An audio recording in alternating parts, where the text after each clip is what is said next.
ஈரானுக்கு இருக்கிற ஒரு ஒரு வசதி என்பது கூட, ஏன் முற்றாக ஈரான் ஆட்சி அமைப்பை அமெரிக்கா அல்லது நேட்டோ அழிக்க விரும்பவில்லை என்றால் பல காரணங்கள் உண்டு. ஒரு காரணம், அந்த கமாண்ட் ஸ்ட்ரக்சர் அழிக்கப்பட்டு விட்டால் ஐஎஸ்ஐஎஸ் போல இன்னொரு அமைப்பு பின்புலத்திலிருந்து இவர்கள் ஊடாக உருவெடுக்கக்கூடும். அது ஒட்டுமொத்த மேற்கு ஆசிய மத்திய கிழக்கு பரப்பில் நிலை கொண்டிருக்கிற அமெரிக்க நேட்டோ நாடுகளின் படையணிகளுக்கும் அவர்களினுடைய உருப்படிகள் ஆசெட்ஸ் அச்சுறுத்தல் வரக்கூடும். பெரும் ஒரு குழப்பத்திலும் பெரும் இரத்த களரியிலும் அந்த ஒட்டுமொத்த பிராந்தியம் தள்ளப்படும். அமைதியை கொண்டு வருவதற்கு பதில் மேலும் கட்டுப்பாடு இல்லாத வன்முறைகளை கட்டவிழ்த்து விடும் ஒரு நிலைக்கு தள்ளப்படும். இதெல்லாம் ஈரானுக்கு இருக்கிற அனுகூலங்கள். இந்த போரில் யார் இப்போதும் முன்னால் நிற்கிறார்கள் என்று பார்த்தால் உறுதியாக இஸ்ரேல் நாடுதான்.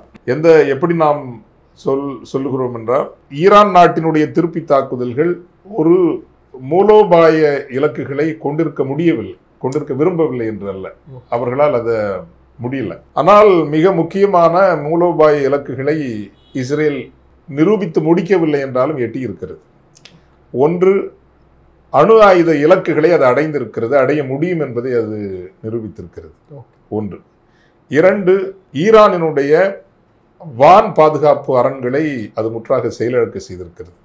ஏறக்குறைய முற்றாக செயலிழக்க செய்திருக்கிறது.